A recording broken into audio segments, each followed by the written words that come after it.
मैं doctor PK. Verma अपने सभी शिक्षक बंधुओं और बायोलॉजी पढ़ने वाले या बायोलॉजी में रुचि रखने वाले सभी छात्र छात्राओं का इस सेशन में स्वागत करता हूं।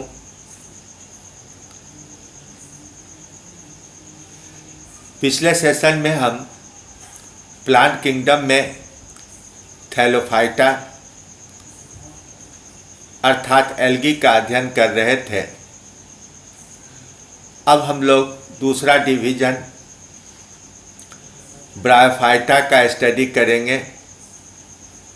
प्लांट किंगडम का यह दूसरा और बड़ा महत्वपूर्ण डिवीजन है। इसके दो कारण हैं। पहला कि एल्गी में सेल लेवल का ऑर्गेनाइजेशन था, उनमें अंगों का विकास नहीं हुआ था, टिश्यूज का निर्माण नहीं हुआ था। सभी सेल लगभग एक जैसी रचना वाले और एक ही समान फिजियोलॉजी और मेटाबॉलिज्म करने वाले थे। लेकिन अब इस स्तर पर सेल लेवल से टिश्यू लेवल का विकास होने लगा है। एपिथेलियम और पैरेन्काइमा का विकास होने लगा है। दूसरी बात कि एल्गी पूरी तरह से जलीय पारितंत्र में, नदी में, तालाबों में, समुद्र में पाए जाते थे। बहुत कम ऐसे एल्गी थे जो पेड़ों के ऊपर या एनिमल के शरीर पर चिपक कर रह पाते थे। लेकिन अब ब्रायोफाइटा पानी के जीवन को छोड़कर जमीन के जीवन के लिए विकसित हो रहा है। यानी विकास की दृष्टि से यह इवोल्यूशनरी इंटरमीडिएट स्टेज है एक्वेटिक लाइफ से टेरेस्ट्रियल लाइफ के लिए। तो इस दृष्टि से इसे प्लांट किंगडम का एम्फीबिया माना जाता है। इसके अलावा यह थैलोफाइटा और टेरिडोफाइटा जो मुख्य रूप से जमीनी पौधा है, उसके बीच का यह एक एम्ब्रायोलॉजिकल इंटरमीडिएट भी है। यानी भ्रूण विकास की दृष्टि से यह टेरिडोफाइटा को कनेक्ट करता है। टेरिडोफाइटा के लाइफ साइकिल में ब्रायोफाइटा के जीवन का कुछ हिस्सा, खासकर सेक्सुअल रिप्रोडक्शन के समय, फिर से पुनरावृत्ति होती है।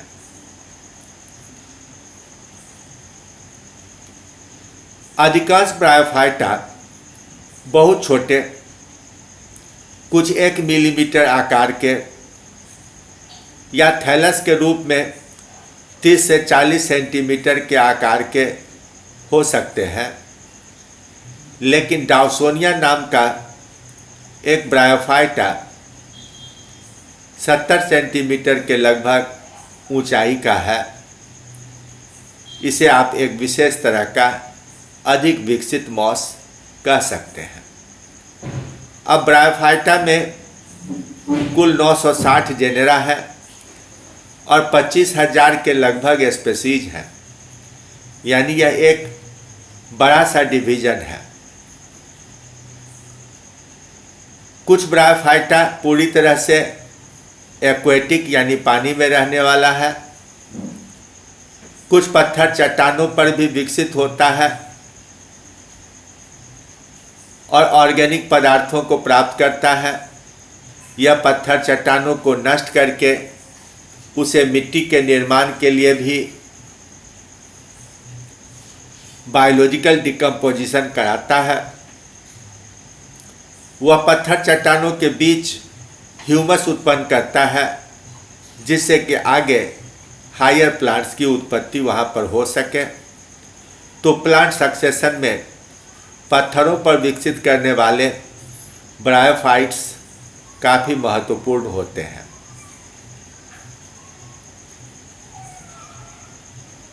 अब इसका प्लांट बॉडी मुख्य रूप से थैलस जैसा ही होता है, लेकिन इसमें एक निश्चित रूप से एपिथेलियम यानी एपिडर्म का निर्माण हो जाता है। उसके अंदर पैरेन्काइमेटस, कॉर्टेक्स और मेडुला भी बनने लगते हैं। किसी किसी में तो पानी और भोजन के परिवहन की भी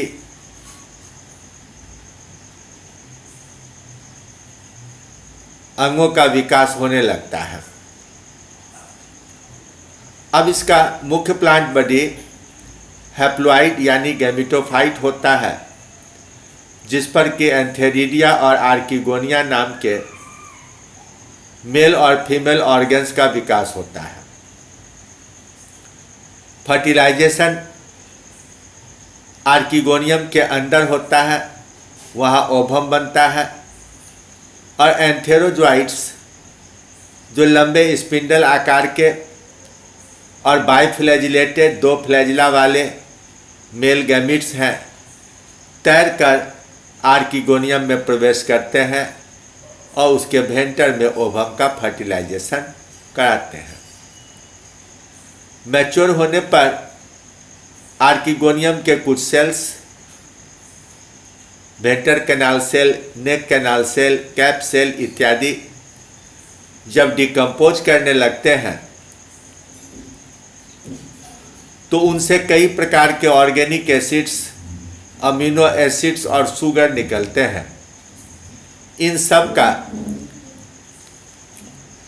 कीमोटैक्सिक इफेक्ट होता है मेल गैमिट पर। मेल गैमिट उनकी ओर आकर्षित होते हैं, इसलिए आसानी से वेंटर में प्रवेश कर जाते हैं। लेकिन इन सभी रसायनों में मैलिक एसिड के प्रभाव को सबसे अधिक देखा गया है और उस पर काफ़ी रिसर्च वर्क भी हुए हैं। इसलिए मैलिक एसिड को लोग मुख्य रूप से सबसे महत्वपूर्ण कीमोटैक्सिक सब्सटेंस मानते हैं। अब जायगोट के रूप में स्पोरोफाइटिक जनरेशन बहुत छोटा सा होता है। किसी किसी में एक स्पोरोफाइट प्लांट भी बन जाते हैं, जो आगे हम लोग देखेंगे। लेकिन गैमेटोफाइट के रूप में इसका मुख्य प्लांट बॉडी काफ़ी समय तक रहता है, यानी कि इसमें गैमेटोफाइटिक और स्पोरोफाइटिक, हैप्लॉइड और डायप्लॉइड स्टेज का एकांतरण पाया जाता है, जिसे पीढ़ियों का एकांतरण यानी अल्टरनेशन ऑफ जनरेशन कहा जाता है। ध्यान रखिएगा कि यहाँ स्पोरोफाइटिक या डायप्लॉइड फेज छोटा है और गैमेटोफाइटिक या हैप्लॉइड फेज बड़ा होता है।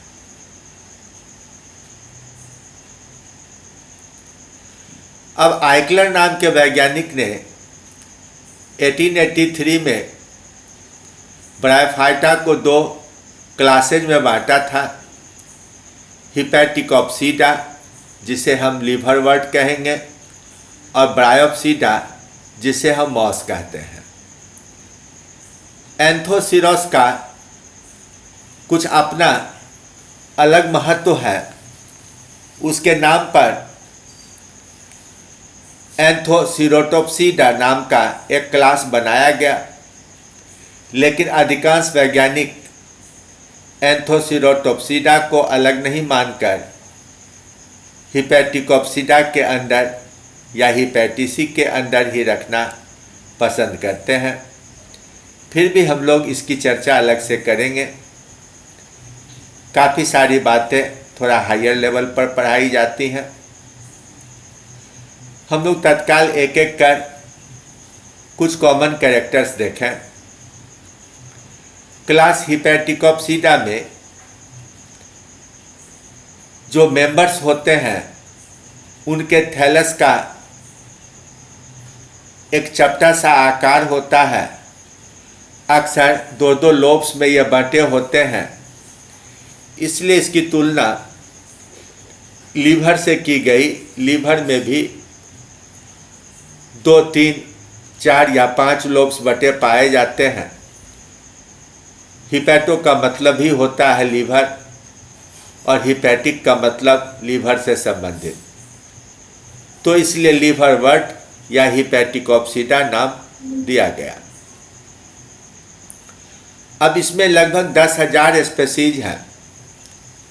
इनमें लगभग 20% तो थैलस की तरह चपटे हैं, लेकिन अधिकांश में पत्ते जैसी रचना बन गई है, यानी वे फोलियोज हैं। लेकिन यहाँ ध्यान दीजिएगा कि देखने में भले ये पत्ते जैसे लगते हैं, लेकिन पत्ते में बीचों बीच एक मिडरिम होता है। वैसा मिडरिम इसके अंदर नहीं पाया जाएगा, यानी कि पूरा का पूरा पत्ता जैसा दिखने वाला स्ट्रक्चर वास्तव में अपने आप में एक थैलस ही है। अब जो थैलस वाली रचना है उसमें बीचों बीच एक नॉच बन जाता है, गड्ढा बन जाता है। वहाँ की कोशिकाओं में विकास दर बहुत कम होता है, जबकि दाएं बाएं के तरफ विकास दर ज़्यादा है, इसलिए यह 2 लोब्स में विभाजित हो जाता है। पूरे थैलस के वेंट्रल सरफेस पर यूनिसेलुलर राइजॉइड रूट्स पाए जाते हैं। कुछ रूट स्मूथ वाल्ड होते हैं और कुछ रूट में अंदर के तरफ से छोटे छोटे उभार पाए जाते हैं। इसे इसलिए ट्यूबरकुलेटेड रूट्स कहा जाता है, यानी राइजॉइड रूट्स के 2 प्रकार इनमें पाए जा रहे हैं। थैलस के किनारे मल्टीसेलुलर स्केल्स यानी स्केली लीफ होते हैं। हायर प्लांट्स में स्केली लीफ के एक्सिल में एक बड पाया जाता है, जो इस स्केल के द्वारा ही सुरक्षित किया जाता है। लेकिन यहाँ स्केली लीफ होने के बावजूद, स्केल के विकास के बावजूद कोई एक्सिलरी बड नहीं पाया जाता है। अब जो थैलस का बाहरी सतह है वह एपिथेलियम या इपिडर्म का निर्माण करता है। ऊपर से, नीचे से, दाएं बाएं से अंदर के पैरेन्काइमा को ढके रहता है। थैलस के ऊपरी भाग में गहरे गहरे एयर स्पेसेज विकसित होते हैं, जिनके बीच में एक पर दूसरा सेल का कॉलम लगा रहता है, और इन कॉलम के सेल्स में क्लोरोफिल पाए जाते हैं। इसलिए ये क्लोरोफिलस सेल्स फोटोसिंथेसिस की मदद से भोजन का निर्माण करते हैं। तो ऊपरी यानी वेंट्रल सरफेस को फोटोसिंथेटिक या एसिमिलेटरी जोन कहा जाता है। इनके द्वारा निर्मित भोजन नीचे के अन्य पैरेन्काइमा सेल्स में जमा होते हैं, जिसमें क्लोरोप्लास्ट के अलावे दूसरा कोई प्लास्टिड पाया जाता है, रंगहीन प्लास्टिड पाया जाता है। तो वह स्टोरेज जोन का काम करता है। कभी कभी इसमें थोड़ा बहुत वाइल का भी स्टोरेज होता है। अब रिक्सिया के कुछ स्पेसीज में बड या ट्यूबर का निर्माण होता है, और मार्केंसिया में एक कप जैसी रचना बनती है और कप के अंदर एक स्पोर बनता है। इसे गिमा या गिम्यूल कहते हैं, इसलिए इस कप का नाम है गिमा कप। यह एसेक्सुअल रिप्रोडक्शन करने का तरीका है। थैलस 2 भाग में बढ़ जाए तो दोनों हिस्सा अलग अलग प्लांट की तरह विकसित होगा, यानी फेवरेबल कंडीशन में वेजिटेटिव प्रोपेगेशन होगा। अब फेवरेबल कंडीशन के समाप्ति के पहले इसमें बड्स या ट्यूबर्स या गिमा के द्वारा एसेक्सुअल रिप्रोडक्शन करने का दूसरा अल्टरनेटिव तरीका भी अपनाया जा सकता है।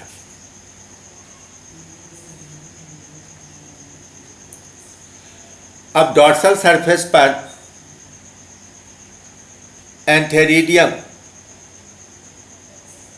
जो क्लब शेप्ड लगभग गोल जैसा और आर्किगोनियम जो फ्लास्क जैसा राउंड बॉटम फ्लास्क की तरह लगेगा, गोल पेंदे वाले फ्लास्क की तरह, यह विकसित होता है।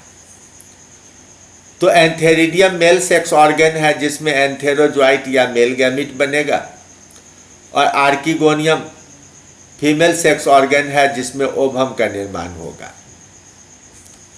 अब रिक्सिया के एक ही थैलस पर नोच के आसपास आर्किगोनियम विकसित होता है और फुट के आसपास 4, 5 या 6 एंथेरिडिया विकसित होते हैं, यानी यह एक मोनोएसियस या होमोथैलिक है। लेकिन मार्केंसिया में एक थैलस में एंथेरिडियम और दूसरे में आर्किगोनियम विकसित होता है, यानी अलग अलग थैलस मेल और फीमेल का काम करते हैं, इसलिए यह हेटेरोथैलिक या डायोएसियस स्पीशीज है। इनमें एंथेरिडियम और आर्किगोनियम अलग अलग एरियल ब्रांचेज पर उत्पन्न होते हैं। अगर यह एंथेरिडियम बना रहा है तो उसे एंथेरिडियोफोर कहेंगे, आर्किगोनियम बना रहा है तो आर्किगोनियोफोर कहेंगे। मैच्योर होने के बाद एक छतरी की तरह ये खुल जाते हैं और उनसे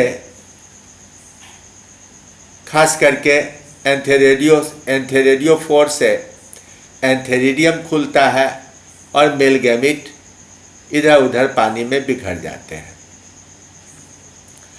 अब ये फोटोग्राफ देखिए, यह रिक्सिया का थैलस है जिसमें हर एक हिस्से से दो भाग में दो लोब्स में विभाजन हो रहा है और फिर प्रत्येक लोब से 2 लोब बनते हैं। इसलिए कुछ ही समय के बाद एक अकेले स्पोर से एक फूल की तरह गोल चक्र में फैला हुआ, अभी आपको बरसात में खाली जमीन पर ऐसा विकसित होते मिल जाएगा। तो यह डायकोटोमस ब्रांचिंग यानी 2 भाग में बढ़ जाने की क्रिया है जिसके द्वारा इसका वेजिटेटिव प्रोपेगेशन होता है।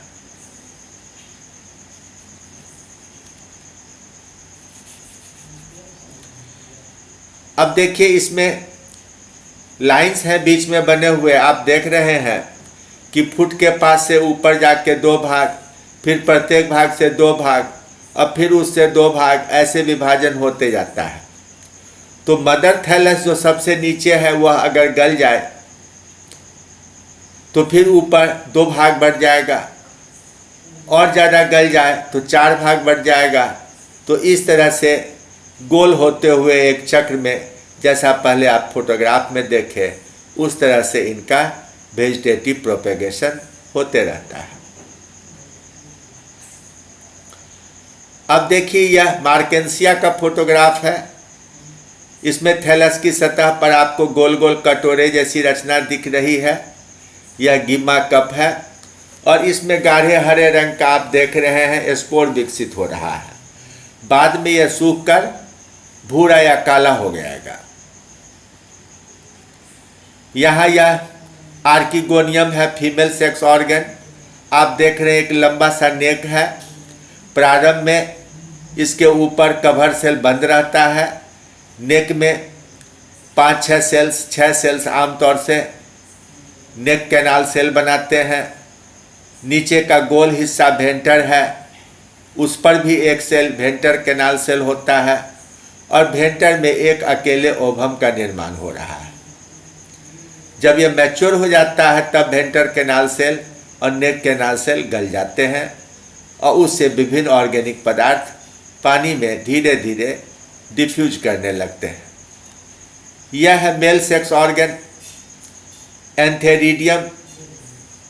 ये लगभग गोल आपको दिख रहा है या यह क्लब के आकार का दिख रहा है। इसके अंदर बहुत सारे सेल माइटोसिस के द्वारा विकसित होते हैं और फिर प्रत्येक का रूपांतरण हो जाता है मेल गैमिट में यानी एंथेरोजॉइट में। तो ऊपर की सतह के फट जाने के बाद यह एंथेरोजॉइट पानी में बाहर तैर कर निकल जाते हैं। आमतौर से जाड़े के प्रारंभ में जब ओस का एक बूंद भी इसके थैलस पर गिरता है तो थैलस पूरी तरह से पानी में डूबने लगता है।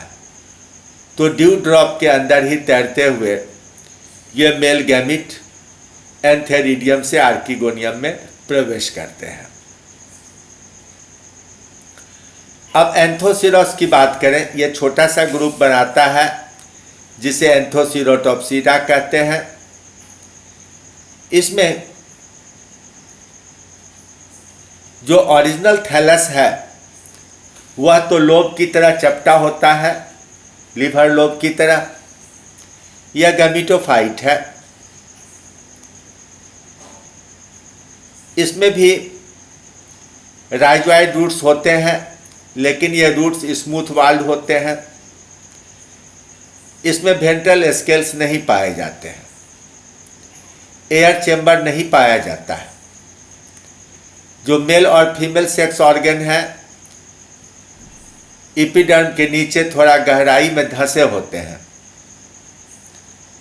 और बाहर एक छोटे से छेद के थ्रू ये ओपनिंग पाया जाता है, खुलते हैं।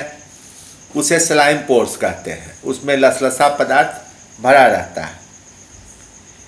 इनके क्लोरोप्लास्ट में पायरेनोइड पाए जाते हैं, लेकिन इनके सेल्स में सिर्फ स्टार्च या ग्लूकोज के रूप में भोजन संचित होता है, ऑयल नहीं बनते हैं। अब एंथेरिडिया हाइपोडर्मल लेयर में रहता है। उसे एंथेरिडियल चैम्बर कहा जाता है, उस गड्ढे को जिसमें एंथेरिडियम पाया जाता है। इसी तरह आर्किगोनियम भी हाइपोडर्मल लेयर में होता है। फर्टिलाइजेशन के बाद जाइगोट से फिर नई पीढ़ी का प्रारंभ होता है, यानी डायप्लॉइड जनरेशन शुरू होता है। अब एंथोसिरस में दोनों प्रकार की स्थिति है। या बाइसेक्सुअल यानी होमोथैलिक भी हो सकता है और यूनिसेक्सुअल यानी हेटेरोथैलिक भी हो सकता है। अब फर्टिलाइजेशन के बाद स्पोरोफाइट जनरेशन बनता है, जो थोड़ा समय तक रहता है, यानी स्पष्ट रूप से इसे पहचाना जा सकता है। उसमें स्पोरेंजियम का विकास होता है। स्पोर मदर सेल्स पाए जाते हैं जो मायोसिस से डिवाइड करते हैं और फिर हैप्लॉइड स्पोर बनाते हैं। ये स्पोर बिखरने के बाद जर्मिनेट करके फिर गैमिटोफाइटिक स्टेज का निर्माण करते हैं। अब ये देखिए घास की तरह जो ऊपर उठा हुआ दिख रहा है, ये एंथेरोसिरोस का स्पोर बनाने वाला स्ट्रक्चर है। इसके नीचे जो हरा चपटा सा एरिया है वह उसका थैलस है। इसके अपेक्स पर स्पोर बनाने वाली रचना यानी स्पोरेंजियम विकसित होता है, जो दो भागों में फटकर स्पोर्स को हवा में मुक्त कर देता है। फिर हवा के द्वारा ये स्पर्श यहाँ वहाँ डिस्पर्स्ड हो जाते हैं। अब एंथोसिरोस में देखिए यह प्रारंभिक स्टेज है। आप स्पष्ट देख रहे हैं नीचे थैलस है, एकदम चपटा हरा जैसा, और उसकी सतह से यह डेवलप कर रहा है स्पोरेंजियोफोर।